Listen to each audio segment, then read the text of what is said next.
সংসদে কিন্তু আইনমন্ত্রী অন্তত 7টা থেকে 8টা মিথ্যা তথ্য দিয়েছেন আমাদের জনগণকে এই রিগার্ডিং গুম অধ্যাদেশ। এটা তিনি না দিলেও পারতেন, তিনি বলতে পারতেন যে আমরা এটা করবো না, এই সমস্যা আছে, কিন্তু তিনি ভুল বলেছেন। মিথ্যা, যেমন একটা মিথ্যা তথ্য হচ্ছে যে গুম অধ্যাদেশের মধ্যে আপনার সর্বোচ্চ সাজা 10 বছর। আপনি এই মুহূর্তে ঢুকলে দেখবেন যে গুম অধ্যাদেশের 4-1 এবং 4-2 মধ্যে বলা আছে সর্বোচ্চ শাস্তি মৃত্যুদণ্ড থেকে মানে যাবজ্জীবন থেকে যে কোনো মেয়াদের কারাদণ্ড। এটা আপনি না পড়ে সংসদে বলে দিলেন এবং আপনি বিরোধী দলকে বলছেন আপনার অধ্যাদেশ পড়েন নাই। আরেকটা যেটা সমস্যা, এটা খুবই দুঃখজনক, চিফ প্রসিকিউটর এবং আইনমন্ত্রী দুজন একই কথা বলেছেন যে এই অধ্যাদেশটা দরকার নাই, কারণ আইসিটি অ্যাক্ট এটা কভার করে। কিন্তু আইসিটি অ্যাক্ট যেটা 1973 সালে, সেই আইসিটি অ্যাক্টটা হচ্ছে আপনার মানবতা বিরোধী অপরাধ, সিস্টেমেটিক এবং ওয়াইড স্প্রেড অপরাধকে বিচার করার জন্য ওইটা। গুম কি মানবতার বিরুদ্ধে অপরাধের মধ্যে সংজ্ঞায়িত হয়? গুম মানে মানবতা বিরোধী অপরাধের মধ্যে অনেকগুলো সাবসেকশন আছে, যে যেমন গণহত্যা, গুম, সবই মানবতা বিরোধী অপরাধের মধ্যে পড়ে। কিন্তু কোন গুম? সিস্টেমেটিক গুম। তাহলে আমরা কি এখন 500 গুম হওয়া পর্যন্ত অপেক্ষা করবো? ধরেন আজকে একটা ধরেন সরকার গুম করবে না, যেমন আপনাদের এখানে এসেই সরকারের প্রতিমন্ত্রী পদমর্যাদার উপদেষ্টা, পলিসি উপদেষ্টা জাহেদ ভাই বলে গেছেন যে গুমের এটা দরকার নেই। কেন? কারণ সরকার তো গুম করবে না। আমরা বিএনপির এই ইন্টেনশনের প্রতি আমাদের কোনো সন্দেহ নেই, বাট কোনো অতি উৎসাহী পুলিশ, কোনো অতি উৎসাহী আইন শৃঙ্খলা বাহিনীর সদস্য যদি একটা সিঙ্গেল গুম করে, আপনি কিন্তু 1973 সালের ওই মানবতা বিরোধী আইনে এটার বিচার করতে পারবেন না, কারণ এটা ওয়াইড স্প্রেড অপরাধের কথা।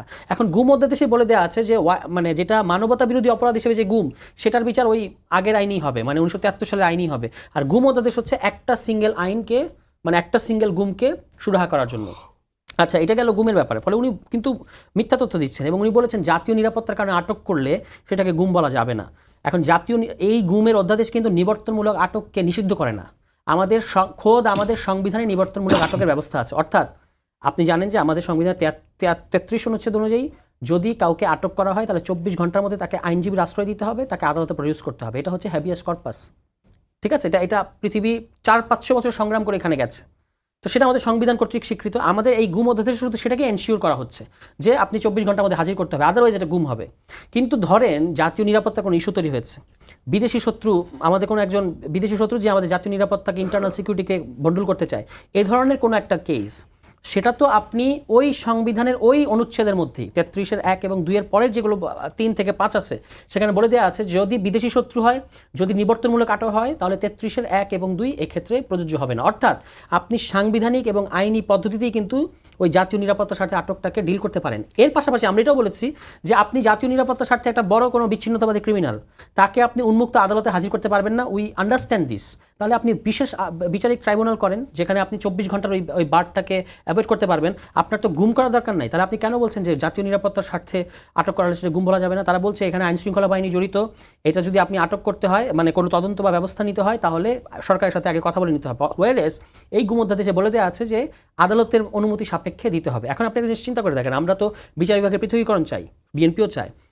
একটা গুমের অভিযোগ নিয়ে মানবাধিকার কমিশন বিচার বিভাগের কাছে গেছে, ওই বিচারক বলেছেন যে হ্যাঁ, এটা তদন্ত হওয়া উচিত।